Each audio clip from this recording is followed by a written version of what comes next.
Okay. So again, as a continuation class ng ating discussion, we will explain it based on the detailed. Okay? So of course, i-explain natin every rule in criminal procedure class in detail. Of course, class, pag sinabi natin criminal procedure class, ibig sabihin in order. So hindi ka pwedeng pumunta sa isang order or sa isang rule kapag hindi ka dumaan sa isang rule kasi in order yan. From Rule 110 to Rule 127. Yung tinatawag natin na coverage ng ating criminal procedure. Of course, pag sinabi natin Rule 110, that is prosecution of offenses, tandaan niyo, pag sinabi natin prosecution, it means it is an inquiry or filing of case in court. Again, pag sinabi natin prosecution, it is an inquiry wherein you will file a case in court. So basically, pagkakaroon muna ng filing of complaint and information. So of course, class, under the prosecution of offenses, hindi natin pwedeng hindi i-discuss si complaint, any information. So pag sinabi natin complaint, class, of course, na-discuss ko na to kagabi. Pag sinabi natin complaint, it is a sworn or written statement. Ibig sabihin, sinumpaang salaysay. While ang information naman, it is an accusation in writing. Ibig sabihin, you allege a person na nakakommit siya ng crime under the Philippine law. Then ang common denominator nila again, yung complaint and information, they are used in charging a person of an offense. Again, sinacharge natin yung tao na nakommit siya ng offense under the Philippine law. Ang complaint class, ang nagsusubscribe dyan, tatlo, whether of the three. Yung acronym natin na OPP. So ang O that stands for offended party, yung another P is peace officer, at yung isa other P is the public officer charged with the enforcement of law violated. While naman, ang information naman, yan yung tinatawag natin na nagsusubscribe dyan, iisa lang. Tandaan niyo, si prosecutor. Of course, ang other name or yung former name ni prosecutor is tinatawag natin before ng fiscal. So again, saan natin pinafile ang complaint? Pinafile natin yan sa prosecutor's office. While ang information naman pas, pinafile natin yan sa korte. Okay, so yan yung kaibahan ng complaint and information under the prosecution of offenses. Okay, next. Okay, so ang tanong dito, sino yung magpo-prosecute in criminal action? Of course, class, general rule, ang magpo-prosecute niyan or magpo-file ng kaso is under the direction and control of the prosecutor. Basically, ang magano dyan is the public prosecutor kasi mas superior si public prosecutor class kay tinatawag natin na private prosecutor. So again, who will prosecute yung tinatawag natin na criminal cases or criminal action? Nandito ba si Kaiza? Okay? Of course, class, ang sagot natin dyan, the prosecutor. Of course, in case na lang, kapag private crimes yan, halimbawa yung mga offenses ng seduction, abduction, acts of lasciviousness, adultery, and concubinage, of course, it will be prosecuted upon the complaint filed ng offended party. Kasi nga, off nga na microphone yung class yung iba. Pala lang. Okay, so ayan. Take note class yung private crimes, it only be prosecuted. Ibig sabihin, magpa-fine yan is the offended party only. Sorry. Kasi of course, it is a private crime. Kung hindi magpa-file, halimbawa sa kasong concubinage or adultery, kung hindi magpa-file yung tinatawag natin na offended husband or the offended wife, walang mangyayari. Kasi kung ayaw nila, walang mangyayaring krimen or walang mabiverdict natin o walang final judgment na mangyayari. So meaning, kasi nga tinatawag natin yan na private crimes. Yung tinatawag natin na kasaa class. Take note meron tayong tinatawag na kasaa. Okay? So, ang private crimes, ang tandaan nyo lang na acronym dyan class is kasaa. Yung C, that stands for concubinage. Next naman, yung letter A, that is adultery. Ang next, yung S, seduction. Yung A, abduction. And of course, yung another A, and acts of lasciviousness, ang tawag na nata. Okay, lasciviousness. Okay, ang tawag natin class sa tinatawag natin na private crimes, meron tayong acronym dyan na KASAA.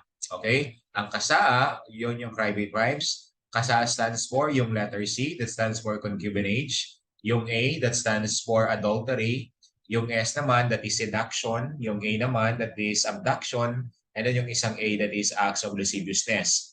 Pag sinabi natin private crimes class, tandaan nyo lang, nakalagay dyan, only the offended party can file a case. Tandaan nyo ha, pag sinabi natin private crimes, only the offended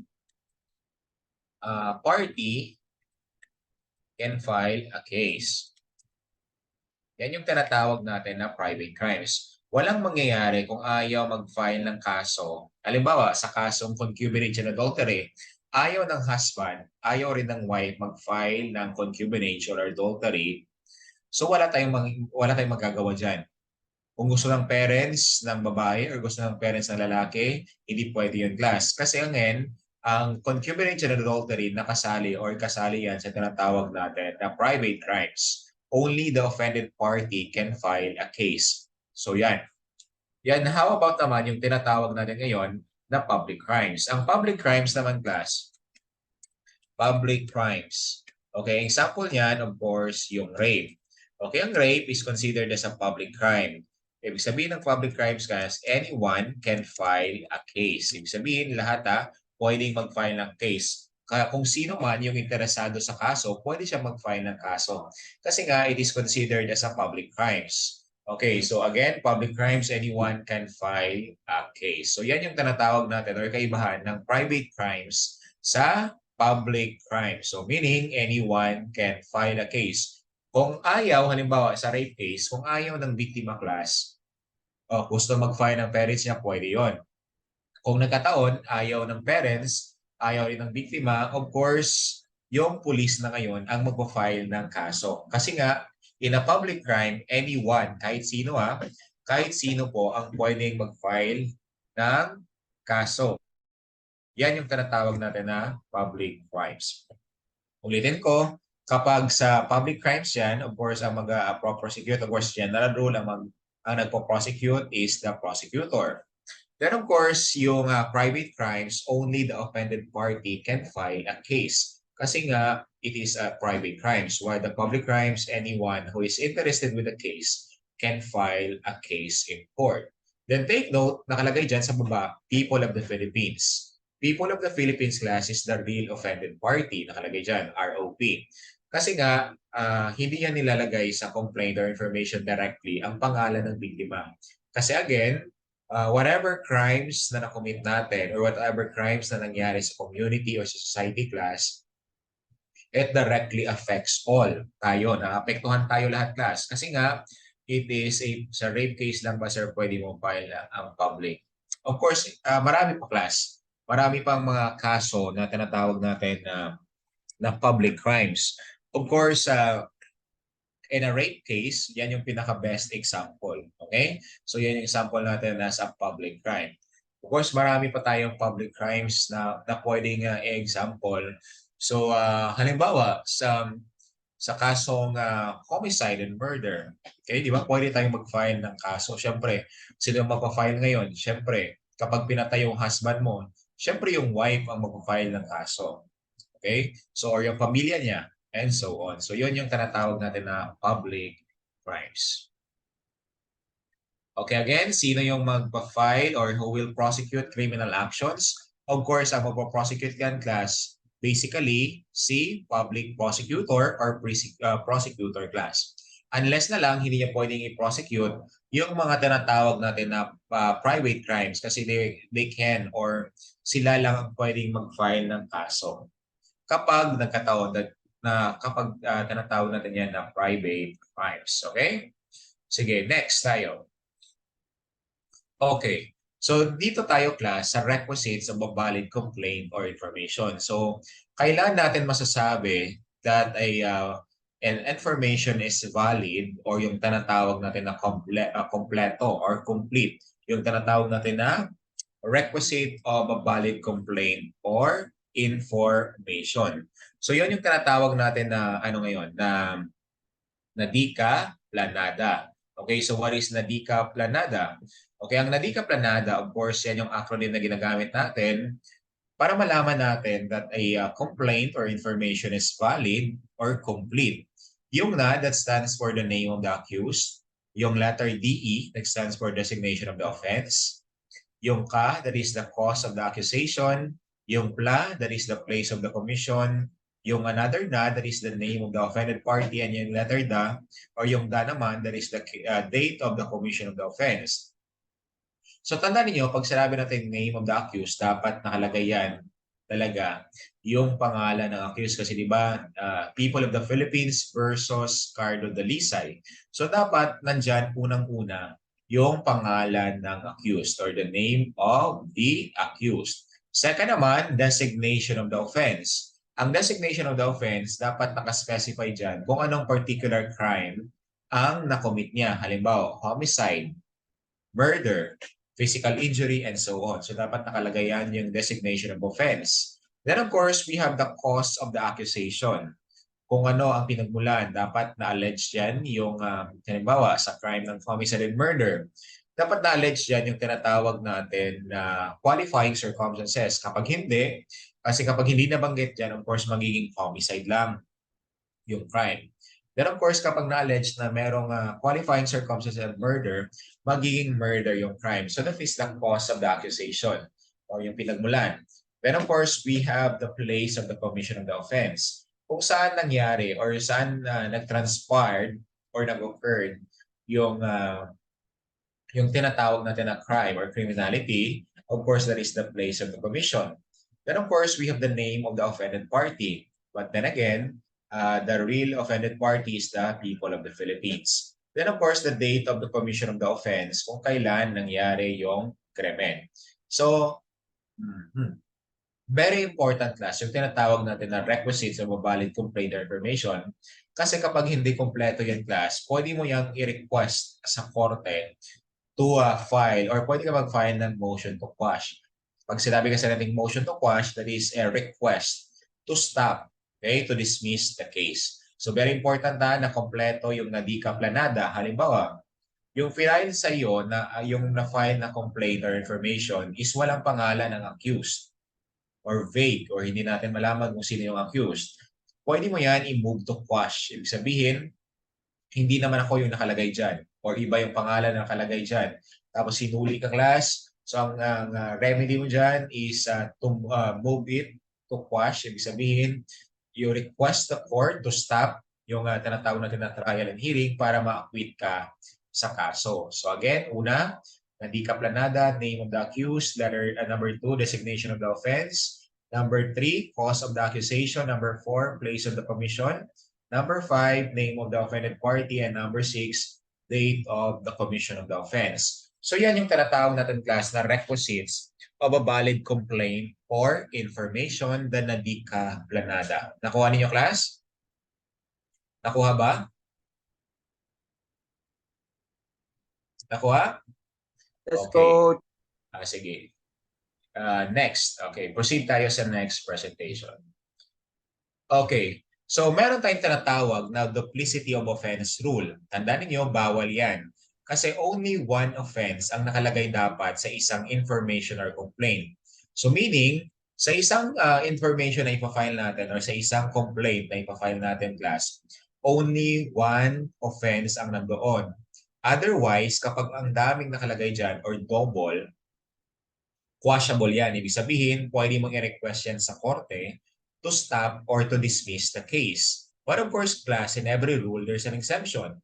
Under the duplicity of offense rule, di ba sinabi ko bawal yung doble or more than one na offense na naka-charge sa tao na yon. But of course, ang exemption niya, when the laws or when the law prescribe a single punishment for various crime. Yun yung tinatawag natin na complex crime. Pwede yun, class. Okay? Kasi ang complex crime, under the eyes of the law, it is considered one crime only. So kaya nga tinatawag natin na complex crime. So di ba sinabi ko kanina, dapat kompleto yung laman ng tinatawag natin na complaint or information, yung Nadika Planada. Sinabi ko, kompleto, dapat walang maiwan or walang makalimutan. So, paano, sir, pag nagkataon na nagkamali or may naiwan doon sa Nalica Planada. Of course, class, pwede pa yung mapalitan through amendment or substitution. Ayan, nakalagay dyan. Through amendment or substitution, meron tayong tinatawag na amendment or substitution. So meaning, ang complaint class or information na na-file class may be amended. Pwedeng mapalitan, of course, una dito sa form, and of course, yung second naman in substance. Ang form class, of course, yan yung tinatawag natin yung format lang, yung spacing. Okay? Naka-block type ba siya or so on. An substance naman class, substance rather, ibig sabihin, pwede mo mapalitan ang complaint or information based naman ngayon sa content or sa nalalaman ng complaint or information. Meron tayong tinatawag of course una, without leave of court. Ibig sabihin, kapag leave of court class tandaan nyo, you ask permission from the court. Ulitin ko pag na-encounter nyo yung term na leave of court, ibig sabihin, you ask permission from the court. So dito, without leave of court, ibig sabihin, hindi mo na kailangan magpaalam sa korte. Tandaan nyo lang, before, okay? Before the accused enter his plea. Ibig sabihin, before pa siya nakapag-enter ng plea, whether guilty siya or not guilty, pwede ka nang mag-change ng content and of course, yung substance or inform ng complaint or information without leave of court, kahit hindi ka na magpaalam. But of course, class, with leave of court, ibig sabihin, kailangan mo na magpaalam kapag, of course, after. Okay? After the plea and during the trial. But of course, class, papayagan ka lang i-change yung complaint or information on the formal amendment. Ibig sabihin, yung format lang ng complaint or information, hindi ka na pwedeng payagan doon sa content or magbuhin mo yung tinatawag natin na content ng information or complaint. Ulitin ko, kapag nagkataon na kulang or halimbawa nakalimutan yung nailagay, halimbawa yung pangalan ng accused, ang remedy natin class is amendment or substitution. Pwedeng mapalitan yan before the accused enter his plea without leave of court, hindi na mapaalam. You don't need a permission from the court. Then after the plea of, and of course during the trial, pwede kang payagan class with leave of court. Ibig sabihin, you need to ask permission from the court, but only on the formal amendment. Ibig sabihin, yung form lang, yung format lang. But of course, hindi mo na pwedeng tanggalin or hindi mo na pwedeng pakialaman yung tinatawag natin na substance or nalalaman ng complaint or information. Okay, so ganun class. Then of course class, meron tayong nilagay dyan sa tinatawag natin sa baba, si Solicitor General. So sino ngayon ang tinatawag natin na Solicitor General? Tandaan niyo, ang Solicitor General, he will bring or defend actions in behalf of the people of the Philippines or in the Republic of the Philippines. Kaya kapag na may naagrabyado class, halimbawa yung Pilipinas, inagrabyado ng China or any other country, ang magpo-file ngayon laban sa kanya class or laban sa kanila is what we call the Solicitor General. Kasi Solicitor General is the lawyer or yun siya yung abogado class ng Pilipinas. Nare-represent niya yung Republic of the Philippines and of course yung people of the Philippines. So kaya si Solicitor General class ang tinatawag natin na lawyer of the Philippines. Okay? Siya yung tinatawag natin na magre-represent sa atin in case yung naagrabyado or dihado yung ating state or government. So yan yung purpose ni Solicitor General. Okay? So yan. Okay, let's move on sa next slide. Okay, so dito na tayo ngayon class sa Rule 111, that is the prosecution of civil action. Under the Rule 111 class or the prosecution of civil action, general rule, when the criminal action is instituted, ibig sabihin, the civil action is also deemed instituted, diba? General rule. When a person is criminally liable, he is also civilly liable. But of course, under the Rule 111, under the prosecution of civil actions, meron tayong exemption to the rule. Number one, yung waive. Okay, tandaan nyo lang yung keyword or yung acronym natin na WRI. When i-waive niya, i-reserve niya, Or number 3, institute a civil action prior to criminal action. Meaning, instead, nauunahin ang criminal action or magkakaroon muna ng trial and hearing doon sa criminal action o uunahin muna i-resolve yung tinatawag natin ngayon na civil action. Kasi nakalagay dyan, kung whatever crimes or whatever decision rather,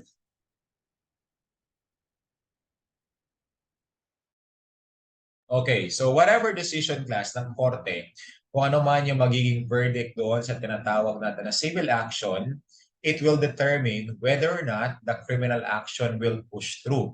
Yan yung tinatawag natin ngayon na prejudicial question na ma-explain natin on the next slide. Again, nakalagay sa baba, acquittal in the criminal cases does not bar the filing of the civil action or the civil case.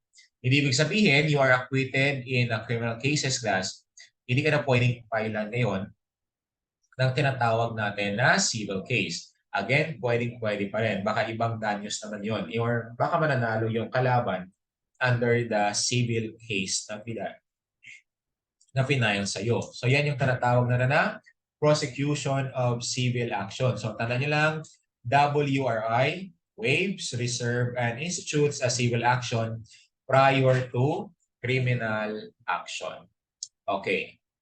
So picturean nyo muna or screenshot nyo. Of course, mamaya balikan nyo after ng ating discussion.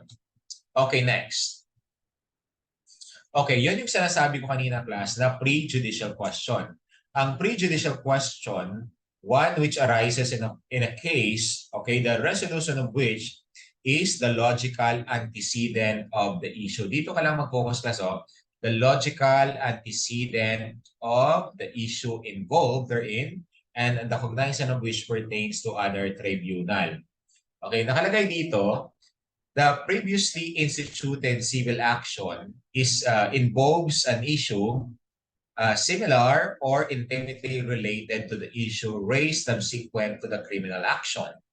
So the resolution of such action class determines, okay, nakalagay determines whether or not the criminal action may proceed. So yan yung in-explain ko kanina. So ibig sabihin ng prejudicial question, kapag you institute civil action, ibig sabihin na request mo sa korte, pwede ba, Your Honor, na unahin muna i-trial and hearing yung tinatawag natin na civil case? Kasi nga, whatever the decision in a civil case class, yan yung basis natin or yan yung basihan whether or not yung criminal action will push through. Again, ulitin natin. Pag sinabi natin prejudicial question, tandaan nyo lang yung term na logical antecedent of the issue. So meaning, uunahin muna, class, ang civil liability, i-trial and hearing. Kung ano man yung magiging resulta nito, ito yung magsasabi or it will determines whether or not the criminal action may proceed or not. Nakuha ba ninyo, class, ang point ko under the prejudicial question? Nakuha ba?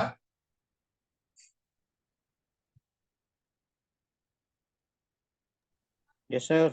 Okay, good.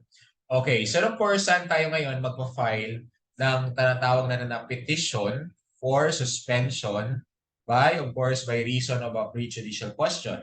Number 1, of course, during PI or during preliminary investigation class, magpa-file tayo ngayon, sorry, ng tinatawag natin na prejudicial question.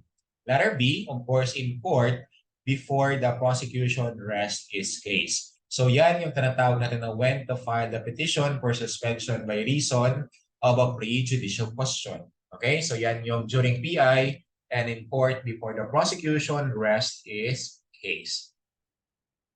Okay, so okay, next. Ngayon tayong tinatawag, class. So saan naman tayo ngayon magpa-file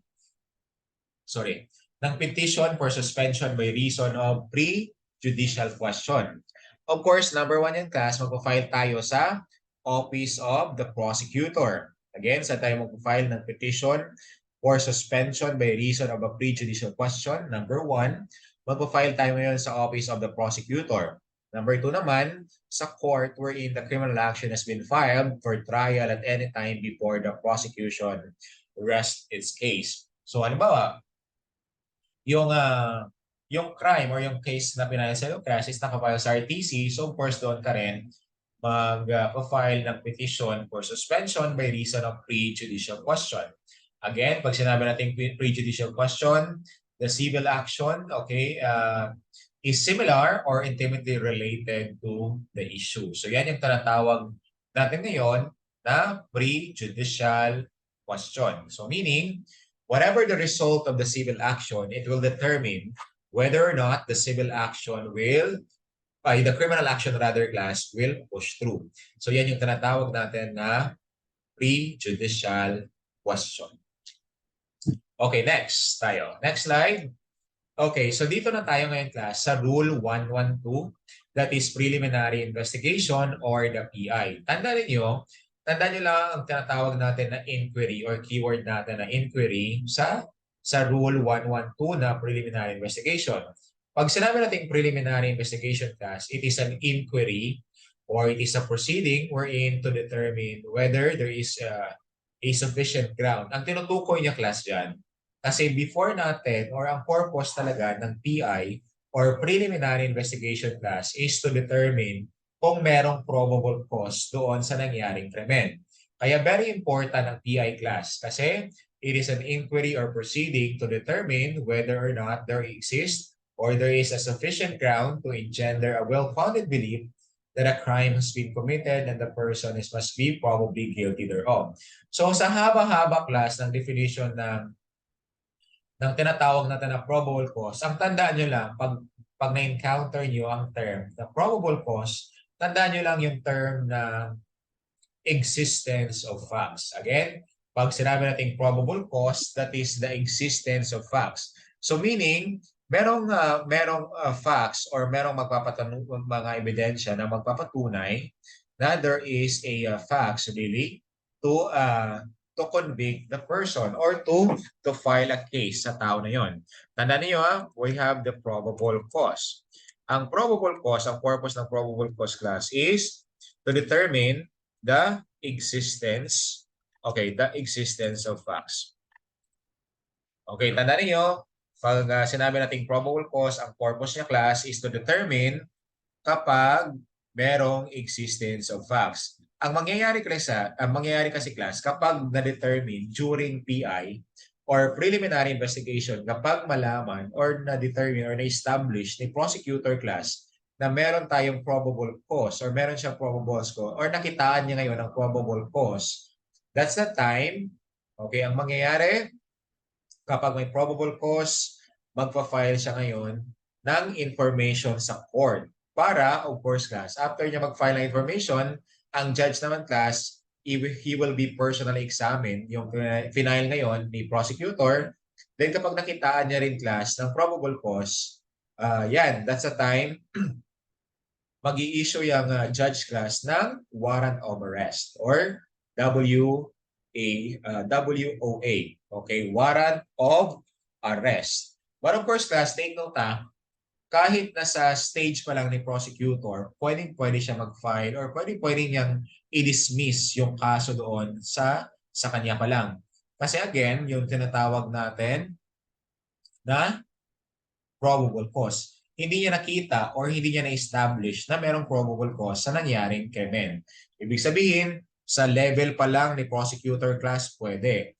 Okay, pero minsan nagkakataon na after na nakita ni prosecutor ng probable cause yung naturang krimen, then nung pinahin niya na sa korte class, nung in-evaluate kasi ni judge, wala siyang nakita. So pwede ni judge yun i-dismiss. Okay? So yun ang importante. Ibig sabihin na nakita ni prosecutor ng probable cause, meaning pwede mo nang sampahan or agad-agad na magbigay ng warrant of arrest ang judge, hindi pwede yan. Of course, kailangan niya muna class,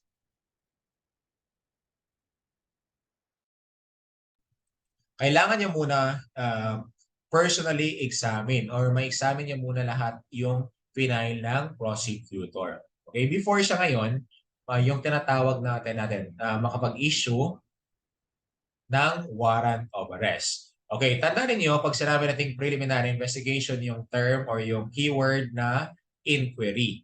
So general rule, preliminary investigation is required before filing of complaint and information. Ibig sabihin, hindi ka ngayon basta-basta class makapag-file ng complaint or information for an offense kung nakakommit man siya ng any crime unless, okay? Tandaan niyo, ang PI is required kasi nga it is a matter of right kapag ang penalty prescribed by the law or yung crime na nakommit mo, meron siyang penalty na binigay ng batas which is 421 or at least 421. Yung 421, that is 4 years, 2 months, and 1 day without regard to the fines. So yan yung general rule natin. Take note, ang PI class is a personal statutory right. Hindi yan sa constitutional right ha. Binigay yan ng ating statute or yung tinatawag natin na special law. So again, PI is a personal statutory right. Okay, yan. Next. Okay, bakit tayo? Ayun pala. I-clear natin. Okay, next. Okay, sino nga ba yung tinatawag natin na officers who are allowed to conduct preliminary investigation or PI? Take note class, under the old rule, pwede pa mag-conduct ng preliminary investigation ng judge. But of course class, under the new rule class, only the prosecutor can conduct yung tinatawag natin na PI or preliminary investigation. Of course, una, yung mga provincial, city, or city prosecutor and their assistant. Second naman, yung national and regional state prosecutors. And of course, yung third, yung special natin. Of course, yung tinatawag natin na officers authorized by law such as the COMELEC on election-related cases, Ombudsman, and PCGG. So again, class, sila lang yung pwedeng mag-conduct ng tinatawag natin na PI or preliminary investigation. Of course, class, yung authority of the Ombudsman, sila naman yung tinatawag natin to make investigation extend to any illegal act or omission of public official, whether or not the same is committed in relation to his office. Tandaan ninyo, ang authority of the Ombudsman, kaya tinawag siya na Office of the Ombudsman kasi nga office. Iba naman yung tinatawag natin ngayon na Sandigan Bayan. But of course, class, hindi mo pwedeng paghiwalayin si Ombudsman and Sandigan Bayan. Si Sandigan Bayan kasi, that is the court. Then of course, yung Ombudsman naman, yan yung siya yung office. Kung saan, siya yung nakatalaga ngayon class to conduct what we call the preliminary investigation. Kapag yung public official or a public employee class is involved or they are involved in graft and corruption cases in the government. So yan yung trabaho ng Ombudsman. Kapag nakitaan ngayon ng Ombudsman na merong probable cause talaga, that's the time, of course, yan yung magpa-file siya ng kaso ngayon sa Sandigan Bayan. Kasi Sandigan Bayan Court is the court and Office of the Ombudsman class, yan yung opisina kung saan sila yung magkakandak ng trial and hearing before sila mag-file ng kaso. Then of course, the authority of PCGG. Ang PCGG, that is the Philippine Commission on Good Governance. Then of course, class, they have the power to investigate and prosecute yung mga ill-gotten wealth ng former President Marcos and his relatives, associate graft and corrupt practices cases that may be assigned by the President currently on the PCGG to be filed with the Sandigan Bayan.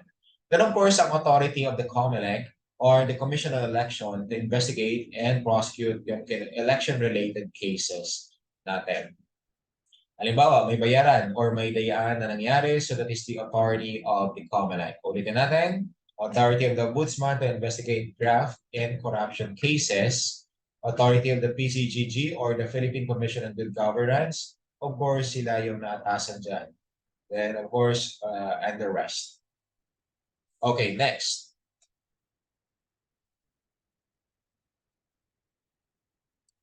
Okay, so kailan or when warrant of arrest may issue? Okay, so kailan tayo class or kailan yung judge class mag-i-issue ngayon ng warrant of arrest? Of course, pag sinabi natin probable cause, paulit-ulit yan, it is a reasonable ground for the belief of on the existence of facts.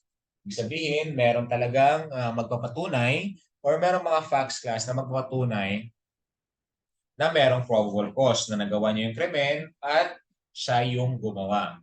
Okay, sino yung mag-determine ng probable cause? Of course, it will be determined personally by judge. Okay, Ang tawag natin class sa gawain ng prosecutor class is yung preliminary investigation or PI.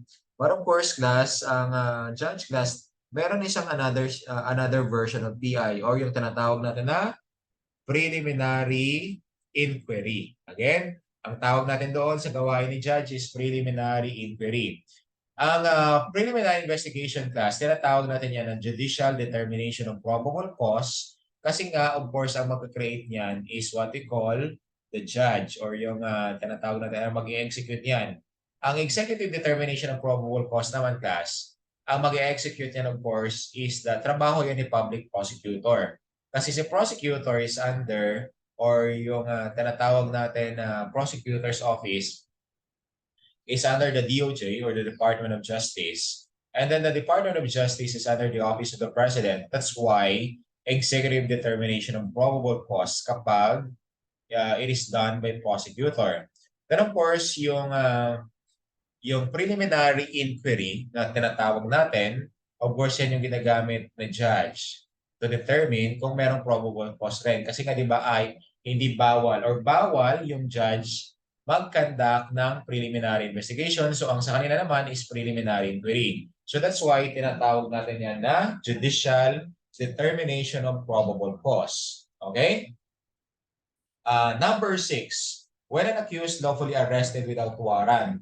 Okay, halimbawa, during the conduct of warrant of arrest class, walang dala ngayon ang officers or mga police officers kasi biglaan ng tinatawag natin na warrant of arrest. Ang mangyayari dyan, of course, magkakaroon tayo ng inquest proceeding or yung tinatawag natin na inquest.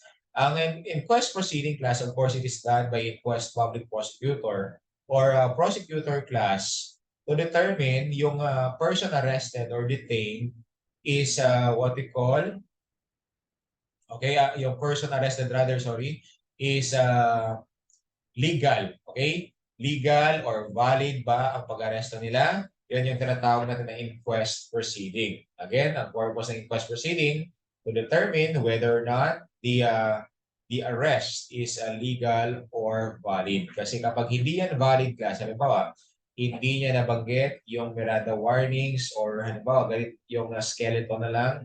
So yan yung tinatawag natin na warrant, ay what is called inquest proceeding. Para malaman ng class yung tinatawag natin na legality of arrest for those person arrested without the benefit of warrant of arrest. Again, saan ba applicable ang inquest proceeding? Ginagamit yung class to determine whether or not the probable cause or sorry, the legality or the validity of arrest. Okay, so yon. Legal ba ang pag-aresto or valid ba ngayon ang pag-aresto sa offender? So yan yung purpose ng inquest proceeding rather, but take note, ang inquest proceeding, it is a only applicable class kapag, okay, so ang inquest proceeding, it is only applicable kapag nahuli ka na wala silang dala na tinatawag natin na warrant of arrest or WOA. Okay, so warrant of arrest.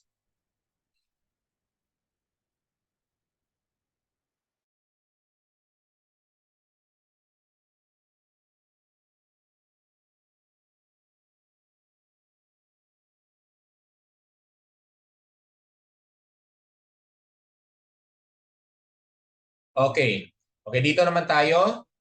Okay, so after the what we call class, Rule 112 o yung tinatawag natin na PI, after na determine class, of course, procedure to after na determine ngayon ng korte or after na determine may tinatawag natin na prosecutor na merong probable cause, of course, that's the time class. Nagpapafile siya ngayon ng information doon sa korte. Then after that, kapag pumunta na siya sa korte class, kapag na personal examine na ni judge yung na-file na complaint or information class, mag-i-issue na ngayon ng judge ng warrant of arrest. Okay? Warrant of arrest. But of course, class, i-define muna natin what is arrest. Pag sinabi natin arrest, of course, yan yung taking. Again, pag sinabi natin arrest, that is taking of person into custody of law that he or she may be bound to answer the accusation or yung offense filed against him. Tandaan niyo pag sinabi nating arrest, it is the taking, right? Okay, so it is the taking. Yan lang yung tandaan niyo dyan na one keyword kasi yan lang naman talaga yung pinaka-main definition of arrest. Then of course, we have the modes of arrest class. Number one, by virtue of a valid warrant of arrest or valid warrant. Ibig sabihin, yung pag-aresto sa iyo, meron silang dala na warrant of arrest. So that is modes of arrest. Number two naman, arrest without a warrant under exceptional circumstances. Okay, number two, that is arrest without warrant under exceptional circumstances. Ang pag-aresto sa iyo, class, ibig sabihin, una, in flagrante delicto. So meaning, caught in the act of committing a crime. Second, of course, papasok dyan yung tinatawag natin na hot pursuit operation. Yung hot pursuit operation, ibig sabihin, merong personal knowledge yung tao na yon na nakakommit ka ng crime, okay, recently, or have just been committed, or actually committing the crime. So pwede kanyang arrestuhin. That is under the warrant, under an exceptional circumstances. Then of course, meron tayong tinatawag class ngayon na escapee. Okay, ang escapee class, kapag iskapo ka, of course, kapag nakatakas ka mas nakita ko ulit, anytime, pwede kang hulihin. Kasi nga, you are an escapee. So yan yung tinatawag natin ng modes of arrest. Ang tanong ngayon, sino yung mag-i-issue ng warrant of arrest? Of course, it is issued or, di ba? Personally, bidetermine yan ni judge. Then personally, siya yung mag-issue ngayon ng warrant of arrest para, of course, it is directed to a peace officer para kunin, para makuha yung custody natin doon sa tao na yon. So yan yung tinatawag natin na arrest. So tandaan nyo lang kapag sa arrest, it is the taking of person into custody of law. Again, it is the taking of person into custody of law that he or she may be bound to answer the accusation filed against him or against her. Yan yung tinatawag natin ngayon na arrest. Okay, so how about, okay, meron tayong kinds of the determination of probable cause class. Actually, na-explain ko din kanina. Number one, meron tayong nakalagay dito, executive determination of probable cause. Ang executive determination of probable cause class, of course, yung tinatawag natin na preliminary investigation. Ang trabaho niyan or trabaho yan ngayon ni prosecutor. Again, ang executive determination of probable cause, ginagawa yan ngayon or ginagawa yan during the preliminary investigation, while ang judicial determination of probable cause class, yan yung ginagawa or gawain ngayon ni judge para malaman or to ascertain whether a warrant of arrest should be issued against the accused kapag nasa MTC. And of course, ang preliminary inquiry determines probable cause for the issuance of warrant of arrest. Ang preliminary investigation naman kasi gagawain yan ni prosecutor ascertains whether the offender should be held for trial or should be held for release. Yan yung preliminary investigation, of course, to determine the probable cause. Again, ang preliminary inquiry, that is judicial determination of probable cause, while ang preliminary investigation, that is the executive determination of probable cause. Then of course, kailan or how arrests are made. Okay, arrest, how made? Of course, number one, by actual restraint. Okay, yan yung tinatawag natin na actual restraint. Ibig sabihin, lalagyan siya ngayon ng handcuff. Okay, so para ma-deprive yung liberty ng tao na yun, so yan yung tinatawag natin na actual restraint. Number two naman, by his voluntary submission to the custody of the person making the arrest. Ibig sabihin, hindi na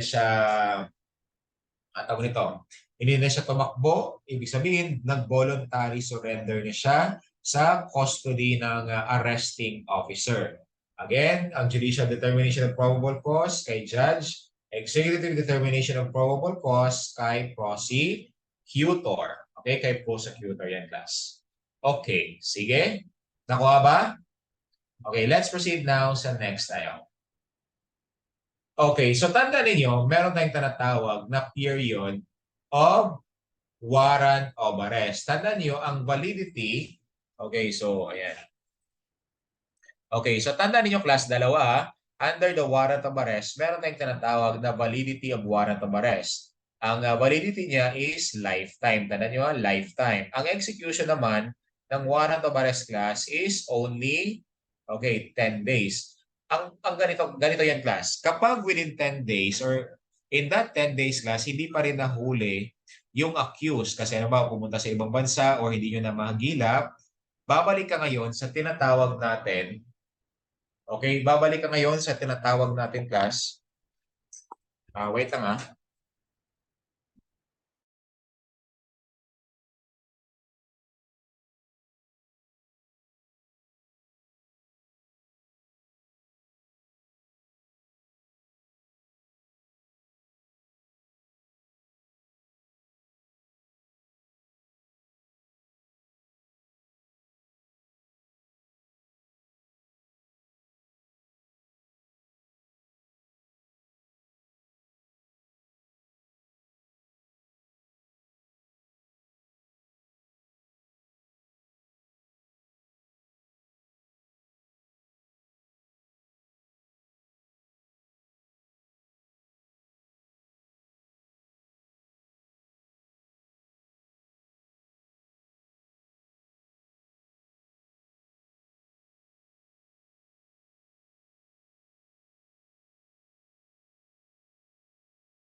Sir, wala po yata ang phone.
Ingat kayo mga buddy.